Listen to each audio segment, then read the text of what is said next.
that you've chosen to follow our AdoptED podcast. I'm Joseph Sandegato, the Director of Communications and Public Relations for MARE. And at MARE, we believe the best way to help introduce the process of adoption from foster care is through education, hence our cutesy little title of AdoptED. On our podcast today, we'll be talking about support for families before and after adoption. We will also have a visit later in the show from Deb Estelle, Program Director for Adoption Journeys.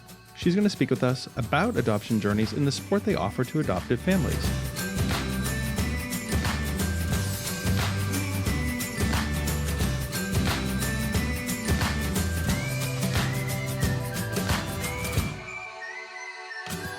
And without further ado, I'm so excited to kick off the show with our opening segment called At the Table. And joining me again this month is one of my all-time favorite co-hosts, Maurine, who is the Western Mass Child Services Coordinator. Hi, Mo. Hi, Joe. I'm blushing. Can you see I'm blushing with the compliment? Well, it is February, and it is, post-Valentine's Day, so maybe there's a little leftover, little leftover Valentine's love coming at you, love. Mo. Okay, I'll take it. So, Mo, our topic today is all about support for families during the foster or pre-adoptive placement phase, and then support after adoption. And it's a topic that I know and you know a lot about, and specifically we're talking about the kinds of contracted services available to you as a parent. And so this could be something structured like a therapy or informal like a support group. But why don't we cover some ground and share some insights with the listeners about this topic? What do you think? Great idea. Great idea. Yeah.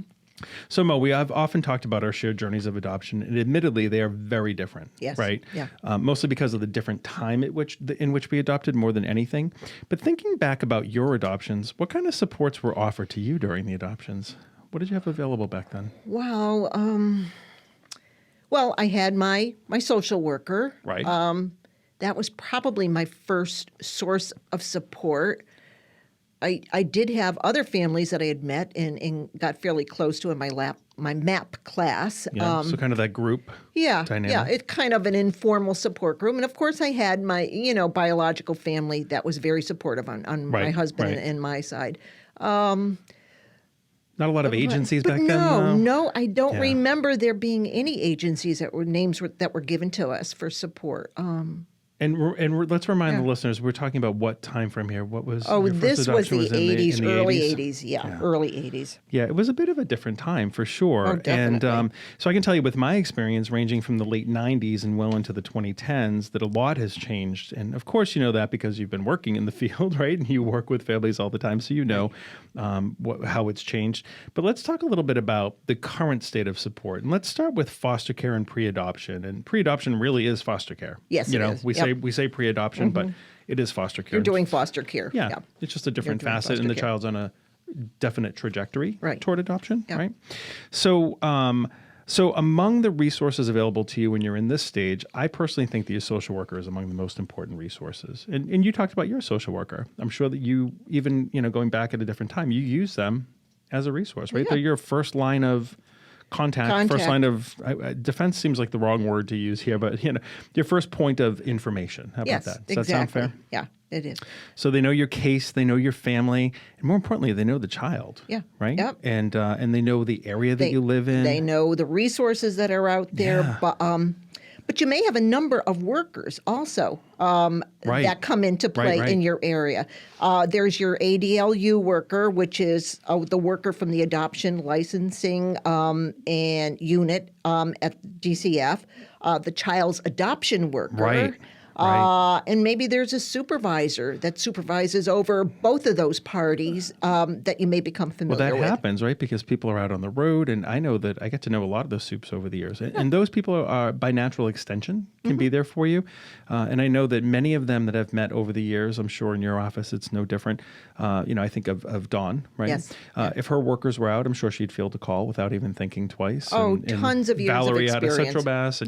And on the adoption worker side too, a lot of times, the supervisors know that they're out on the road. So they're a resource too, right? And I bring that up only because, yes, your workers are important. And you bring up a good point, Mo. you as a family have your ADLU worker, but your child has an adoption worker. Yep. And they're both good resources. Exactly. Right? And they work hand in hand to help and support you through this whole process. But they may come from different offices. They may come from different geographic areas. So I think it's true. Your worker is a resource. And the same is true, by the way, for our listeners who are on the foster care side. You have a dedicated family resource worker who's your primary contact as a family, and then the child has their own worker, which is likely an ongoing worker.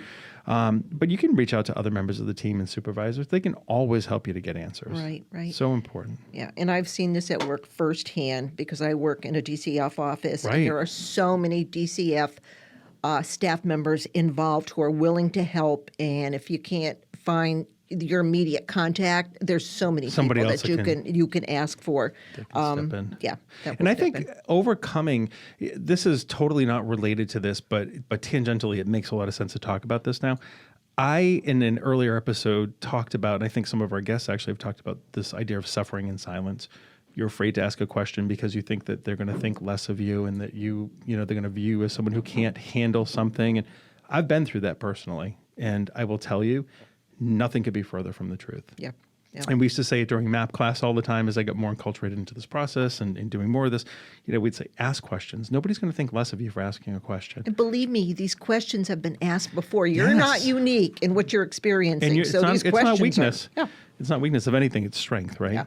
Yeah. So before we get into specific service providers, can we talk a minute about another of the top resources? And you kind of brought all these things up in your opening, kind of remarks, but other foster parents, other adoptive parents, most of what I've learned over the past couple of decades didn't always come from agencies or workers. It came from other parents, right? Right.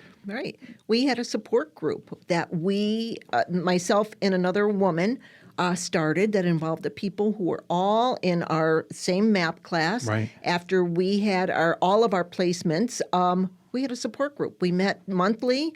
But we're also available by phone to talk to each other, compare notes, compare issues, looking for solutions, looking for help, some thoughts, everything from where to take a child on vacation to what do you do with a child who cries all night, or just doesn't want to go to school, or So they were a best source of support. I fully agree. And the other thing too is the other side benefit is I don't know about your family, but my family was wonderfully supportive of us adopting.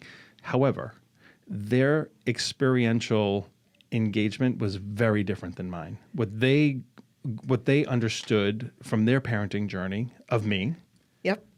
Because I'm a wonderful child. I was a wonderful child. Of course. Model. No issues. Model. I think the word model would have been used. You were the model child. Okay. Gosh, how coincidental, because I was too, Joe. I know you were going to say that. Wow. No, but the idea is that these people in your social circles who also are foster adoptive parents speak a more common language. You may have more things in common, and that's something that took me a long time to get over, was this resistance I was getting from people saying, oh, he's just fussy. No, he's got major trauma issues and he's suffering from reactive attachment disorder and PTSD. It is not just a kid who's uncomfortable, right? Yep.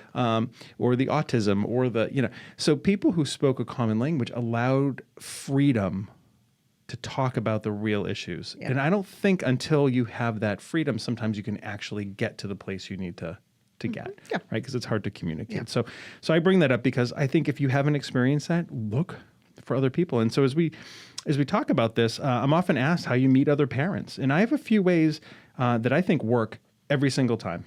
All right. So can I give you my list? You go right ahead. So you talked about this already. MAP training. I always said when I was teaching MAP that that's a great place. Look around. I would say look around. You know why I said look around? Not only could you socially engage with someone and really connect with someone, these people are Corey and Sorry checked. Yeah. If you know anything about what you can do and what you can't do with a child in foster care, know this. In order for you to leave your children, right, or to engage in any respite or to do anything, folks need to be Corey and Sorry checked. And that's not always easy. Yeah, the caregivers have to. Yeah, of course. Yeah. Guess what MAP trained people are?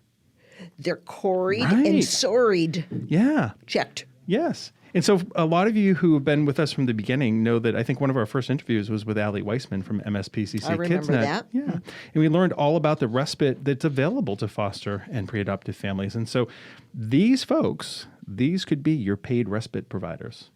10 days a year. Yeah. Just a thought. Yeah.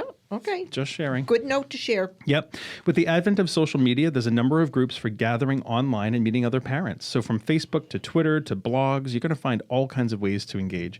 And really, a few examples include general foster care support through Facebook in groups like the Massachusetts Foster Parents or Massachusetts Foster Parent Info. Just as a couple of examples. There's local and nationwide adoption groups, such as a Facebook group simply entitled Adoption, right? There's specialty Facebook groups like LGBTQ Parenting or Gay Dad Support Group on Facebook called CFT Fathers Forum, where families get together with a unique perspective of being single or coupled gay fathers who are raising children. Yeah. Yep. Okay. There are groups with religious leanings and groups like there's a Facebook group for UU Parenting. So Universalist Unitarian. I think I get that right. I sometimes get the U's confused, but we do I've done a lot of work in the past with the board in Worcester and the UU church there. And I think, so you've got very specialty kinds of groups like that. And the list goes on and on and on and on and on. As a matter of fact, if you go to Facebook and open the group search and just put in the word adoption, you could just scroll through your phone or scroll online all day because the groups just keep coming up and up and up and up. Yeah. So I think with the advent of technology, I think you came into it certainly in the 80s and were, moving your way into the 90s. I came into the 90s and was moving into the 2000s. But even in the beginning, technology wasn't there for me, Yeah. And I also kind of like to have what I call nose-to-nose kind of relationships. You've heard this? Yeah. This idea that you're face-to-face with somebody and you're actually talking. But I also find a really great advantage to the Facebook groups. Something like using CFT Fathers Forum, for example, that group is structured in such a way that it has both online support and in-person meetings. So you'll find all kinds of unique ways in which people are using technology. Good to know. Yeah. All right. And speaking of MSPCC KidsNet, point number 3, there are other providers who offer groups. As you know, Adoption Journeys provides post-adoption support, and both groups have resource workers in the field who can answer questions, and both have formal support and training, right? So there's this idea that you've got, on the MSPCC side, family resource liaisons, right? Who, if you've got a question about where do you go to deal with X, where X represents whatever the child's needs are, right? Yeah. They might have an answer for you. And if not, they can probably find somebody who does. I was going to say they can find somebody who's got the answer if they don't. Yeah. And so, so lastly, not that there aren't a ton of ways to meet other parents, but for the sake of this piece, I'd like to kind of wrap it up. So I just want to remind folks that there are some issues that our children face which are directly related to their environment in the child welfare system. And so some of these issues are just those of any kiddo. Right? So sometimes the issues are because of the past trauma and neglect and abuse and all the other things it could be. And sometimes it's because you're 10. Right? Yep. Always the toughest thing to sort out. I think you and I probably in past podcasts, and certainly if not on the podcast, I know we've personally had this discussion. Hardest thing to sort out as an adoptive parent is what is causing this behavior. Right. Is it age appropriate? Is it age appropriate? Is it driven by something in the background? You have to take that minute to figure it out, right? Yeah. But with that in mind, all the age appropriate stuff, listen, if you have school-age children, look to other parents. I mean, go to any morning drop-off and you're going to turn to the left and there'll be 50 people, and turn to the right and there's going to be 50 people. Never a loss. Never There's a loss resources, for other folks. parents to talk to. Right? Yep. Teachers, staff, even the administration can offer a wealth of knowledge. I mean, there have been times where I've called the school, or when we moved full-time to Cape Cod, for example, I needed some area resources and I just didn't know where to turn. You can call the school. Yep. They'll gladly give you information. I think it's on their website too, isn't it? Yeah. And you know what? Think about it. These people spend their entire days surrounded mostly by children. Who do you think better knows what's going on in the world of children? Right? That is so true. That's so true. Yeah. Yep. So to wrap up this section, I just want to remind folks not to be afraid to ask for help. one of the biggest barriers to sourcing resources seems to be the parents don't want to raise any flags. I talked about this earlier, right? You don't want to raise any flags or seem like you're incapable of raising a child. And so that was me in the beginning, and I had to quickly get over it because we had some great needs that we were dealing with. And I can tell you firsthand, nothing's further from the truth. DCF is absolutely supportive. They want you to ask questions. Suffering silence is not the way to go. So everything changed for me the day that I raised a hand and said, help. Yeah. I need help. What do you need help with? Well, and then I went on to explain and got some help. And the day that I met other parents, spent time with other parents, huge. Yeah. Because you can have hard conversations without fear of being judged in a way that you might not be able to do in your normal everyday life when people don't necessarily understand what's going on with the kids, right? I hear you. Yep. So in any event, I encourage everyone listening to open themselves up to the possibility of building a supportive community that works for them. So let's move on to post-adoptive support. Mo, why don't you tell our listeners about some of the programs and services available? Okay. Well, one of the biggest changes that you're no longer going to have a worker coming to your house after you legalize. Huge. I remember that worker was coming every month and calling you, but once you finalize, it's over. That's it. Yep. Yeah. So some families feel this is rather abrupt and they may feel unsupported, but hopefully at this point you've built a network of other families, of friends that won't feel this way. But just in case you need support, there is a contracted agency who provides post-adoption support. There is? Who's that, Mo? It's Adoption Journeys. Yeah, they have the contract, right? Right, they do. It is... So they have information and referrals, right? So, Right. I mean, from the very beginning, they've got, information that can help you. Yeah. And now, I mean, they can send you, let me get this clear, they can send you to agencies, you relay your issue to them, and they can refer you to different agencies that can help. So they have a couple of different phone lines. They have telephone support. It's available to families 24 hours a day, 7 days a week. They have a line where professionals can call to connect directly with the staff. So for people who are, professionals who are listening to us. But really, the information and referral line is kind of like, what would we have called it? The old 411. Right. Yeah. Remember that? 411. Yeah. Okay. And I like to think of them in the vein of if they don't know the answer, they can probably help to point you in the right direction. Yeah. Yep. Okay. So that's kind of what we're talking about there. What else do they have? They have a regional response team, having a service provider who acknowledges the family's stress and their strengths and resources, including the unique perspective of adoption, can make a world of difference. Now, this service offers families brief adoption-focused home-based counseling, as well as advocacy and coordination of services. And the area of attention can include discussion about birth families, identifying issues, parent support, understanding trauma and loss that your children have been going through, and navigating complex systems. And that's just to name a few. Yeah. Staff can also participate in meeting at schools and in courts and other community providers. And the regional response team services can vary greatly across family lines and across time, and they are tailored to a family's current needs. Yep, and I'll have to ask, Deb is going to be joining us later, and I just want her to remind me, I believe that with Adoption Journeys, that you can jump in and out of services, which is different than some models where you have to have this sort of linear connection, but we'll get to that when we talk to Deb later. I don't think, it's not for you and I to answer, but it's I'm making a mental note. Okay, all right, okay. Respite services. Yeah. As it implies, this service is intended to provide adopted families with a brief break, and their support can help to alleviate stress and strengthen the family's relationships and or respond to an unexpected family event. Right. Respite services fall within three categories: family and social, recreational, child recreational respite, and child care respite. Sorry, I'm having trouble spitting all those out.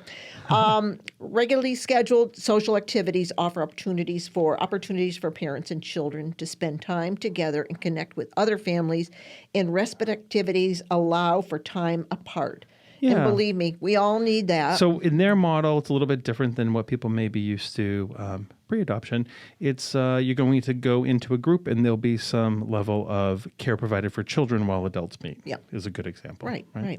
They have support groups? Yeah. So just like a lot of other resources, right? Support groups are just a great way to meet other families. Right. Great.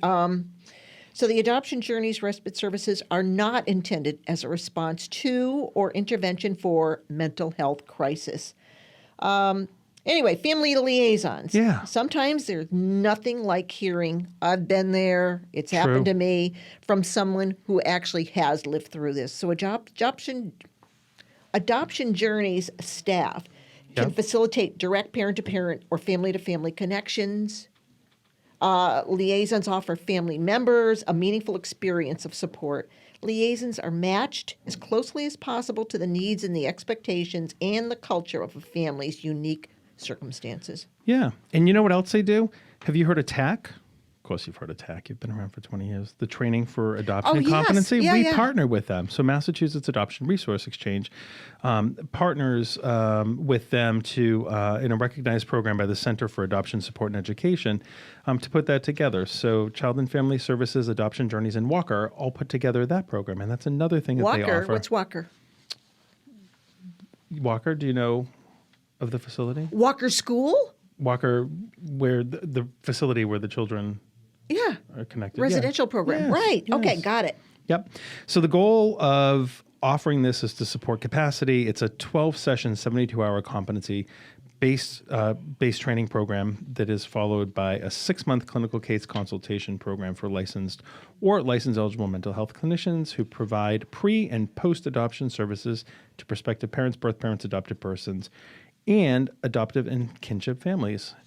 So that's another piece of all of this. So, I mean, gosh, Mo, we've only touched on the tip of the iceberg here, but hopefully we've inspired our listeners to think about new and creative ways to make connections and to learn how to support youth in their care. And that's really our goal. And give yourself support. Yes. Yeah. And we'll be right back after this commercial break.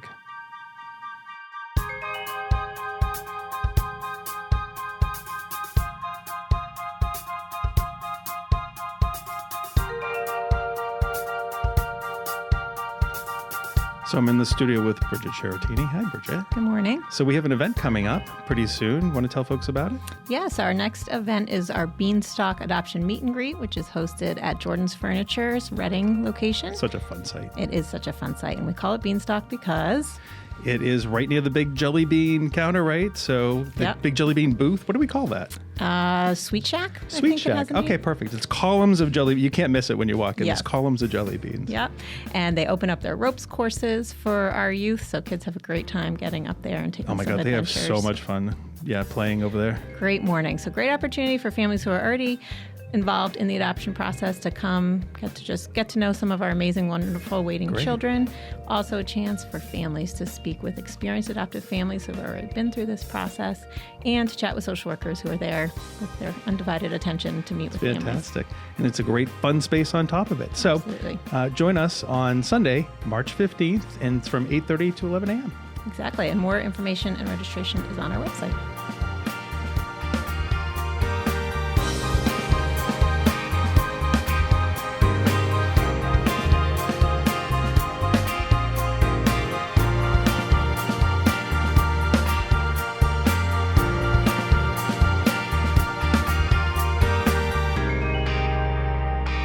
And now it's time to introduce you to some of our waiting children. Today we're going to learn about Angel and Desiree.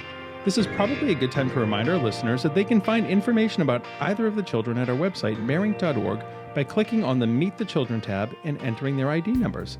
So Mo, tell us more about our kids today. Well, I want everybody to click on registration number 5297 and meet Angel. And I love his smile. Isn't it? Yeah, he's cute. He is age 11.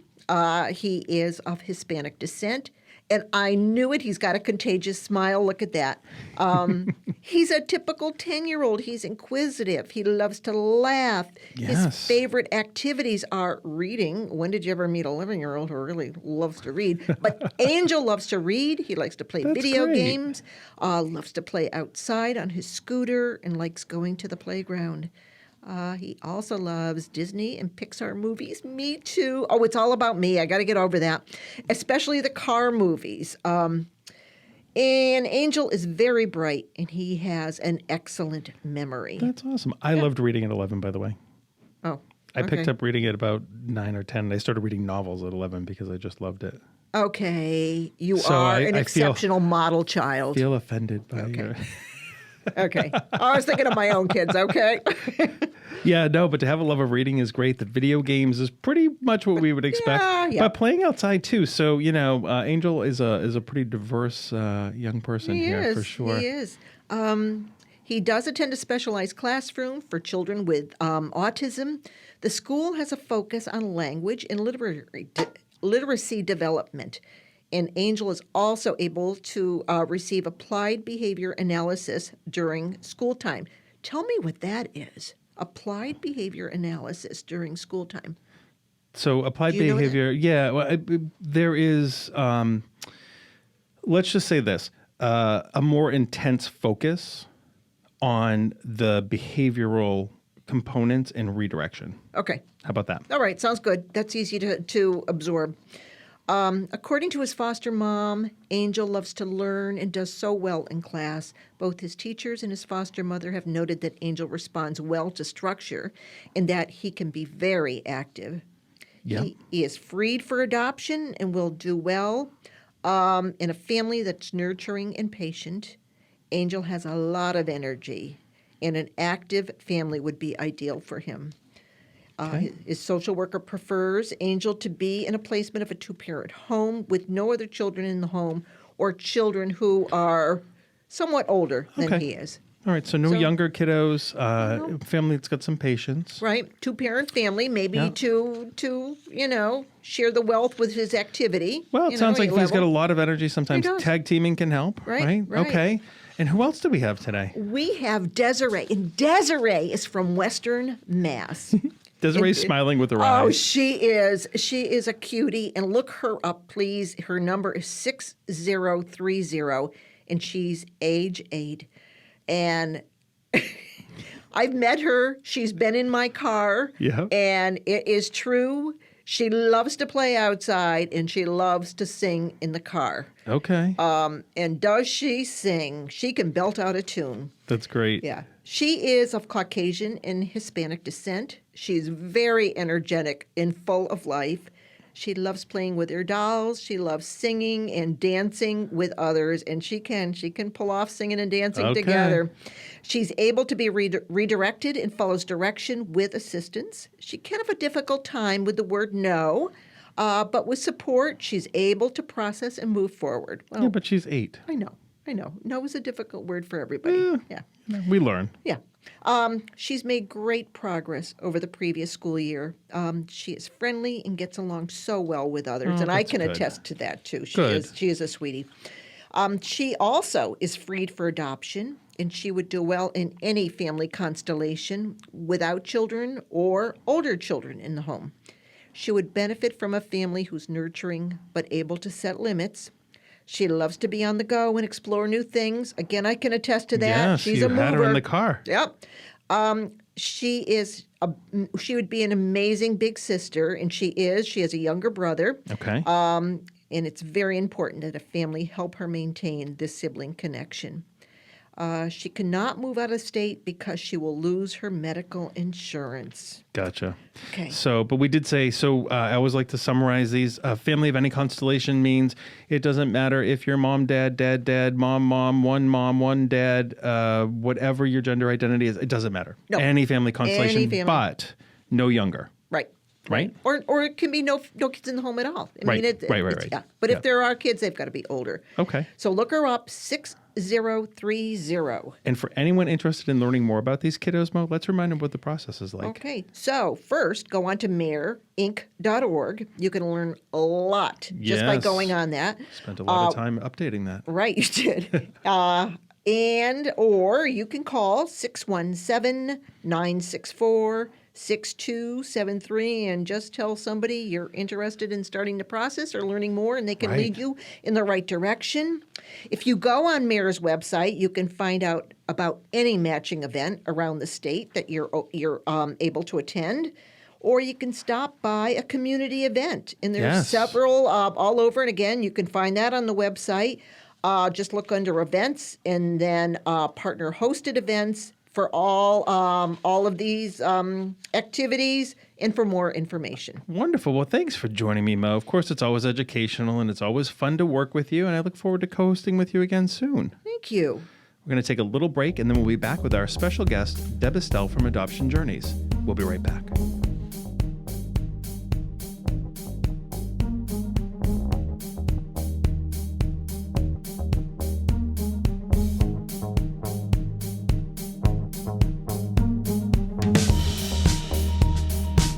So, Deb, can you share a little bit about about the background of the organization? The history of the organization. I know I cheated a little bit, and I always research every show. I know your organization, but I really looked at what you had publicly available and looked at what it is that you do. Can you kind of tell our audience, before we get into maybe the services that are offered, can you tell them a little bit about the background and the history of the organization? Sure. Adoption Journeys came about because of parent activism. Adoptive parents in the state of Massachusetts decided that having been in the position of receiving lots of support before their adoptions finalized, and then finding those supports and services primarily fell away once the adoption was finalized, but the needs did not go away. So they banded together through volunteer organizations and petitioned the legislature, and the legislature came through with the money through DCF for post-adoption supports and services in the state of Massachusetts. And that was about 1990s. I would guess 1996 is when they started that activity, and the money came through in 1998. Okay. And then the one thing that I think that was a little unusual that I've not heard of in other states, and I think was very progressive for the state of Massachusetts, was the program was open to all adoptive parents, regardless of the origin of the adoption. So it wasn't limited to people who had adopted through the public system. Private adoptions, international adoptions, and guardianships were also considered families who could access our services.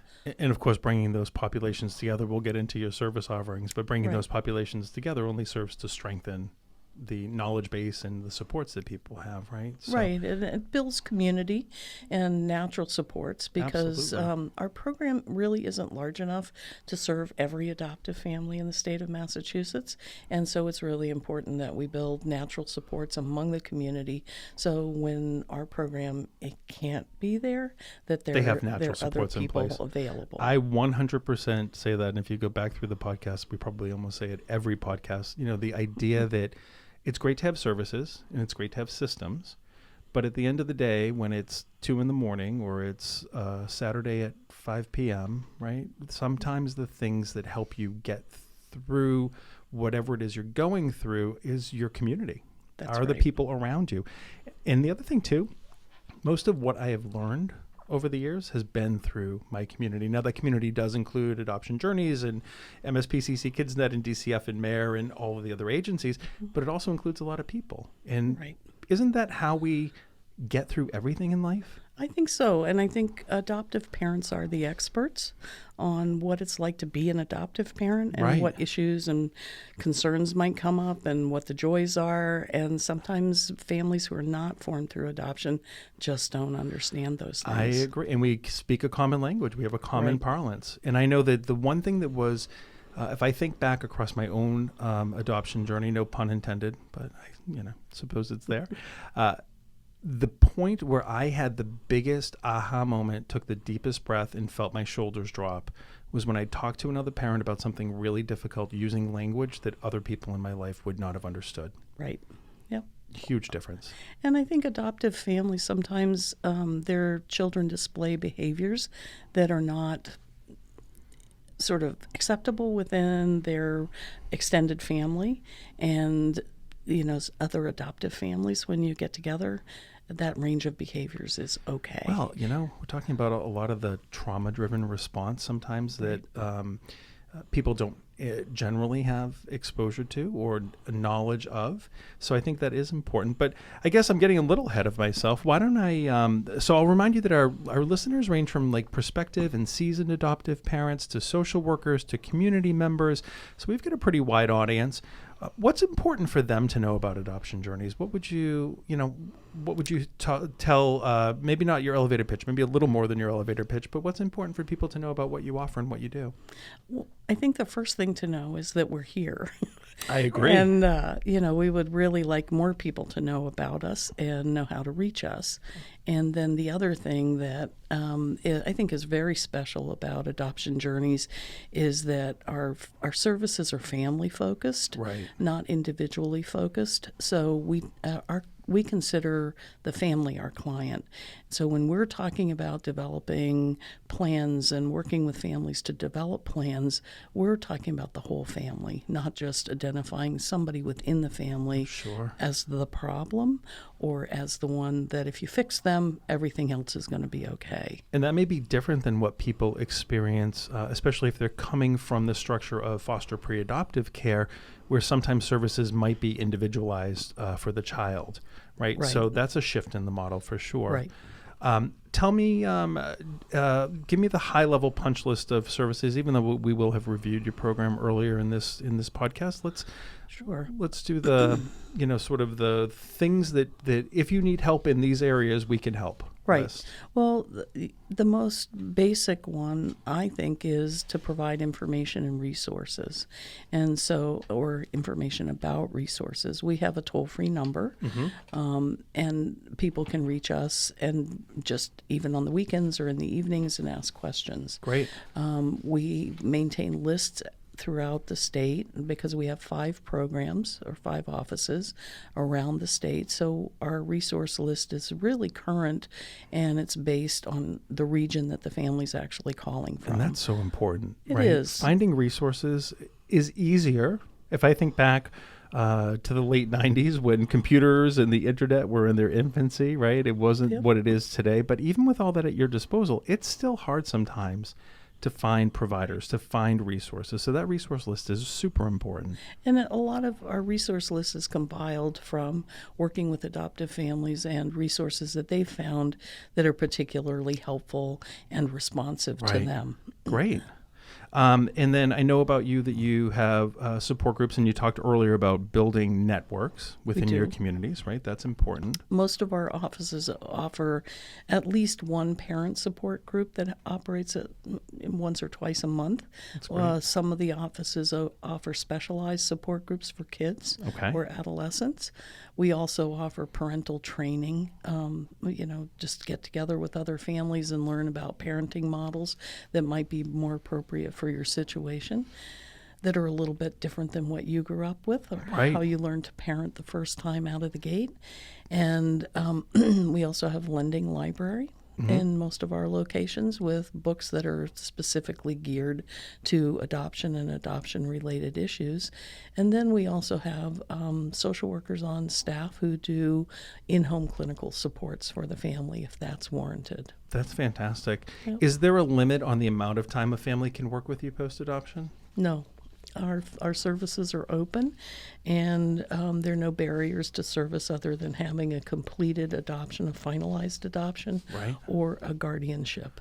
And so in that same vein, a family could be with you and be supported. Maybe they level out and they plateau, and then further down the road, there's some either a new issue or an old issue that comes back up. They can reach back out to you and work with your team. Is that absolutely? We think of not to play on the name of our program, but adoption isn't a one and done kind of event. It really is a lifetime of living together, getting adjusted, having things rise and fall in terms of both the family and the adopted person. Sure. Sure. So the other piece of our program that I didn't talk about is our recreational support and respite program. Right. And that allows families to stay with us over many years, and they can socialize with other adoptive families without receiving any other supports or services. And those communities, that's where the natural supports happen. And also, it's a real normalizing Absolutely. opportunity. So when a kid comes through the door and sees a room full of other kids, there's a lot that just doesn't have to be talked about because they know that everybody else in the room is adopted or is part of an adoptive family. Right. They're all part of a collective group, and they intuitively often know that, right? Is that the respite piece? Can you talk to me a little bit about the respite piece that parents have access to? There are several different components of our respite program. Part of it is recreational and social. Some of it we have drop-off events where parents can drop their kids off for a few hours and then they can go shopping, take some time for themselves, go to a movie, out to dinner, and know their kids are well taken care of. So important, and especially if we get back to an earlier point that sometimes within people's natural networks, they might not have the kinds of supports that they might need for children who are in their care. And here's a place where the kids can be with other kids, with providers who understand and are competent at dealing with issues and giving them that necessary break that they might not naturally get, right? So that's super important. Well, that's fantastic. I love your program, and thank you. I get to play a little bit naive when we're in these interviews, but I really have had broad exposure, and I really do enjoy it. Let me ask you kind of one of my go-to questions that I always try and use to prompt people, because oftentimes I get to sit across the mic from another agency, and I love building bridges. This whole idea of podcasting was really about building bridges, increasing awareness, helping to bring other resources to people in a new and different way. So that I'm not forgetting anything, and so because of the familiarity between our agencies, we're not forgetting anything. Let me ask you this question. Okay. What would you say is the one thing that people often didn't know you offer, or that they're surprised that you offer? I think they're mostly just surprised that we exist, because awareness of that this program is out there. We do a parent survey every year to find out what they think about the program, what they'd like to know more about. Sure. And almost always in those surveys, the response is, we wish we'd known about you sooner. Gotcha. So increasing our awareness so that people just know we're out there, we're available, and, please contact us, because we don't accept third-party referrals. Sure. So your social worker can't refer you to us. You don't have to come. We have no way of making you receive our services. It starts with you engaging. You engage. Yeah. Yep. Okay. Well, that's fair. Hopefully we're going to help to create some new awareness for you. Great.